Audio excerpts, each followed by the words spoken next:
OS பக்தி நேயர்களுக்கு வணக்கம். இன்னைக்கு நம்ம என்ன டாபிக் பார்க்க போறோம் அப்படின்னா, வீட்ல எந்தெந்த செடி வளர்த்தா என்னென்ன மாரி நன்மைகள்லாம் பயக்கும் அப்படின்றத தெரிஞ்சுக்க நம்முடன் இணைந்திருக்கும் மாந்திரிக குருஜி வேல்சாமி அவர்களிடம் கேட்டு தெரிந்துப்போம். வணக்கம் ஐயா. வணக்கம். இப்போ வீட்ல எந்தெந்த மாரி செடி வச்சா என்னென்ன மாரி நன்மைகள் வரும்? அதாவது இந்த செடி வச்சா நன்மை பயக்கும், இந்த மாரி செடி வச்சா பணம் சேரும், அந்த மாதிரிலாம் நெறைய விஷயம் இருக்கும். எந்தெந்த மாரி செடி வளர்க்கலாம் ஐயா? இப்போ ஒரு வீடு வந்து பார்த்தோன்னா, லட்சக்கணக்கு செலவு பண்ணி கட்டுறாங்க. கோடிக்கணக்கு செலவு பண்ணி கட்டுறாங்க. எல்லாம் பண்றாங்க. அந்த இடத்துல வந்து பார்த்தோன்னா, அந்த வசித்தன்மை உண்டான மூலிகை செடிகள் யாரும் வைக்கிறதில்ல. காரணம் என்னன்னா, இந்த செடி வச்சு அந்த வேர் வந்து அந்த வீட்டை இடிச்சிரும். இல்ல இந்த செடி வச்சு எதனா இதாயிரும். நமக்கு இடம் இல்லன்ட்டு எல்லாத்தையும் புடிச்சு கட்டிடுறாங்க மக்கள். ஆனா, இதனால என்ன ஆகுதுன்னா, அந்த இடத்துல வசித்தன்மை குறைஞ்சிருது. அப்ப என்ன பண்றாங்க? வசித்தன்மை குறைஞ்ச உடனே அந்த இடத்துல பிரச்சனைகள் உருவாகிறது. பிரச்சனைகள் உருவாக்கும்போது என்னாகும்? கஷ்டம்னு போய் மந்திரவாதிக்கு தேட போறாங்க. இதெல்லாம் தீரக்கூடாது. பிரச்சனை கஷ்டத்தெல்லாம் வந்து மக்கள்கிட்ட போய் அந்த சாமியார்கிட்ட போகக்கூடாதுன்றதுனால தான் ஒரு வீட்ல வந்து பார்த்தோன்னா 3 செடி. இந்த 3 செடியில வந்து பார்த்தோன்னா, முதல்ல வந்து பார்த்தோன்னா துளசி. எப்பவுமே துளசி வந்து பார்த்தோன்னா, அந்த வீட்ல வந்து வசித்தன்மை, செல்வத்தன்மை உருவாக்கக்கூடியது.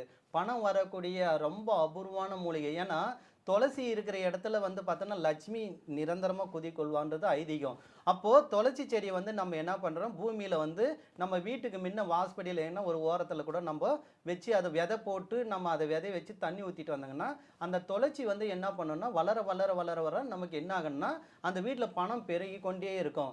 அதே போல வந்து பார்த்தோன்னா, பெண்கள்லாம் வந்து பாரு அந்த காலத்துல ஒரு மடம் மாரி கட்டிட்டு அந்த துளசிய சுத்துவாங்க. காலையில குளிச்சுட்டு சுத்தம்போது என்ன ஆகும்னா, அப்போ அந்த லட்சுமியே வந்து இவங்க உடம்புல இறங்கி குதிக்கொள்வாங்க. அப்படியேப்பட்ட ஒரு விஷயம். ஒரு சாதாரண நம்ம ஒரு மூலிகை இந்த துளசிக்கு இவ்வளோ பெரிய சக்தி இருக்கு. அதே நம்ம என்ன பண்ணணும், இந்த துளசி வந்து நம்ம என்ன பண்ணணும், லட்சுமிக்கு ரொம்ப உகந்தது. இந்த துளசியுடைய நம்ம இதை எடுத்துட்டு போய் அந்த லட்சுமி மேல வச்சீங்கன்னா, நிச்சயம் உடனே வந்து பார்த்தோன்னா, லட்சுமி அந்த இடத்துல குதிக்கொள்வாங்க. அதே மாரி அந்த இடத்துல பணம் பிரச்சனை இருக்காது. ஒரு மூலிகை. அடுத்து வந்து பார்த்தோன்னா, வீடு கட்டிட்டோம். வீடு கட்டும்போது என்ன பண்றோம்னா, எல்லாத்துலயும் அது வாஸ்து பிரச்சனைன்னுவாங்க. அந்த வாஸ்து பிரச்சனை தீர்க்கணும்னா, ஒண்ணு வந்து சோத்து கற்றாழை. அந்த சோத்து கற்றாழை வந்து பார்த்தோன்னா, நெறைய பேர் என்ன பண்றாங்கன்னா, சரி பயன்படுத்துறதில்ல. ஒரு வாஸ்து பிரச்சனை நீக்கணும்னா, அந்த வீட்டுக்கு முன்ன நம்ம என்ன பண்ணணும், அந்த சோத்து கற்றாழை வந்து நம்ம மஞ்ச பூசி வாசப்படியில கட்டிட்டீங்கன்னா, நிச்சயம் அதுல இருக்கிற வாஸ்து எல்லாம் பொடியாக்கி, தூள் தூள் ஆக்கி, அந்த இடத்துல வாஸ்து பிரச்சனையே இருக்காது. இது வந்து ரொம்ப ரொம்ப முக்கியமான மூலிகை 2. அடுத்து 3வது வந்து வெத்தலை. வெத்தலை வந்து நெறைய பேர் பார்த்தோன்னா, சில பேர் வைக்கக்கூடாதுன்றாங்க. சில பேர் வைக்கலான்றாங்க. என்னுடைய இதில, என்னுடைய கணிப்பில, என்னுடைய தெய்வீக இதில வந்து வெத்தலை வந்து பார்த்தோன்னா, அனைத்து தெய்வத்துக்கும் படையலா வைக்கக்கூடிய ஒரு விஷயம் இருக்கு. நல்லா பாருங்க, ஒரே தெய்வத்துக்கு இல்லாம நம்ம வெத்தலை வந்து பாக்கு வைக்கிறோங்க. அப்படியாப்பட்ட தெய்வமே வைக்கும்போது நம்ம வீட்ல வைக்கிறதுல தப்பே கிடையாது, என்னை பொறுத்தவரையும். அதனால வீட்ல வந்து நீங்க என்ன பண்றாங்கன்னா, வெத்தலை செடிய எடுத்து நீங்க அந்த கொடி மாரி போக வீட்டு மேல ஒட்டுங்கன்னா, நிச்சயம் வசித்தன்மை இருக்கும். ஏன்னா, வெத்தலை வந்து தெய்வங்களையும் வசப்படுத்தும், மனிதனையும் வசைப்படுத்தும். அதே மாரி இந்த வெத்தலைக்கு இன்னொரு விஷயம் இருக்கு. இந்த வெத்தலை போடுறாங்க பாருங்க, நெறைய போய் பாருங்க, குறி சொல்றவங்கலாம் வெத்தலை போடுவாங்க. காரணம் என்னன்னா, குறி சொல்றவங்களுக்கு வந்து அந்த வெத்தலை போட்டா தான் அந்த தெய்வமே இறங்குவாங்க. இந்த மாரி நெறைய ரகசியங்கள் இருக்கு. அப்போ வெத்தலைக்கு அவ்வளோ வசித்தன்மை இருக்கு. அதே மாரி நல்லா போய் பாருங்க, இந்த வெத்தலை போடுறவங்களுக்கு இந்த பில்லி சூனியம் கூட வேலை செய்யாது. இதுவும் ஒரு சின்ன டிப்ஸ் தான். நெறைய பேருக்கு தெரியாது. நான் சொல்லிட்டேன். வெத்தலை போடுறவங்களுக்கு நிச்சயமா அது உண்டு. அதே மாரி வெத்தலை போடுறவங்களுக்கு நல்லா புரிஞ்சுங்க, அந்த பாக்கு வெத்தலை போடும்போது அவங்களுக்கு வந்து இந்த தோற்பு தன்மை இருக்கிறதுனால நோய் கூட குணமாகும். அதிலேயே எவ்வளோ ஒரு விஷயம் இருக்கு பாருங்க. இந்த 3 செடி வீட்ல இருந்தால் நிச்சயம் அந்த வீட்ல சுபட்சி வரும். ஐயா, இப்போ வந்து நீங்க சொன்னீங்க, இந்த செடியெல்லாம் வளர்க்கலாம்னு சொல்லிட்டு. அது இடம் இருக்கவங்க வைக்கலாம். இப்போ நெறைய பேர் அபார்ட்மெண்ட்ல வாழ்ந்துட்டு இருக்காங்கல்ல, அவங்கலாம் எப்படி ஐயா இத வாங்குறது? எப்படி நிச்சயமா வைக்கிறது? உண்மைதாம்மா. நீங்க கேட்குற கேள்வி. இப்போ வந்து பார்த்தோன்னா, இடம் இருக்கிறவங்க கீழ வச்சுக்கிறாங்க. இடம் இல்லாதவங்க என்ன பண்றாங்கன்னா, இப்போ நர்சரில போய் பாருங்க, தொட்டி விக்கும்.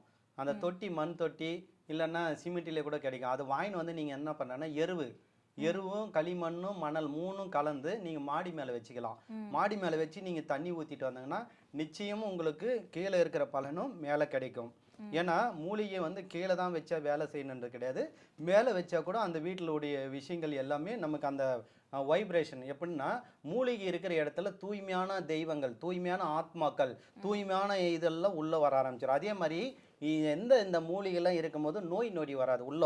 ஏன்னா நல்ல காத்து படும். அந்த மூலிகையுடைய வாசனை நமக்கு உடல்ல படும்போது நமக்கு என்ன ஆகும்? ஆயுசு கூடும். ஏன்னா ம், அந்த காலத்துல பாருங்க, நல்ல மூலிகை எல்லாம் சாப்பிட்டு நெறைய வயசு வந்தாங்க. ஆனா இப்போ எல்லா ம், கெமிக்கல், எல்லா செடி கிடி எல்லாம் தூக்கி வீசாட்டிறாங்க வீடு ம். கட்டும்போது. அதனால தான் இப்ப நோய் வந்து ஒரே சரியா நம்ம ஹாஸ்பிட்டலுக்கு போய் பணத்தெல்லாம் கொட்டுறோம். அதனால நீங்க மாடி மேல வச்சு வளர்த்தனாலே நிச்சயம் உங்களுக்கு அந்த பலன் கிடைக்கும். ஐயா இப்போ துளசி செடி வீட்டுக்கு முன்னாடி வைக்கும்போது சில டைம் அது வாடி போயிடுது, செத்து போயிடுது. அதுக்கெல்லாம் என்ன காரணம்? சில பேர் துளசி வந்து ஒரு குறிப்பிட்ட நாள் வரைக்கும் வந்து அந்த ஏஜ் வந்து அதுக்குன்னு ஒரு ஏஜ் இருக்கு, அது வரைக்கும் இருக்கும். சில பேர் துர்சக்தி ஏதாவது கெட்ட சக்தி இருந்தால் அது வாடுறதுக்கு வாய்ப்பு இருக்கு. அப்போ நம்ம சப்போஸ் வாடிச்சுன்னா நம்ம ஏதாவது குலதெய்வ பூஜை பண்ணிக்கலாம், வேற செடி வச்சு அதை பயன்படுத்திக்கலாம். அது வைக்கும் போதே இறந்து போயிருதுன்னா செடி வைக்க உடனே வந்து கரெக்டா பண்ணா அது இறக்காது. காரணம் என்னன்னா, ஒண்ணு வேறு கரெக்டா இருக்கணும். கரெக்டா வேறு தன்மை இல்லைன்னா நிச்சயம் உடனே உடனே வீட்டுல இருக்கிறவங்க எல்லாம் பயந்துருவாங்க. ஐயோ எனக்கு யாரா செய்வேன்னு வச்சுட்டான், அந்த பக்கத்து வீட்டுக்காரன் வச்சுட்டான், இது நான் அதெல்லாம் தயவு செய்து இதான அது தற்செயமையில இயற்கையா அந்த வேர் வந்து அந்த களிமண்ணில் ஒட்டாதனால அது வாடிடும். அதனால பயப்பட தேவையில்ல. நீங்க அதனால தான் நான் என்னன்றேன்னா, அதுல இருக்கிற விதையை உருவி போடுங்க.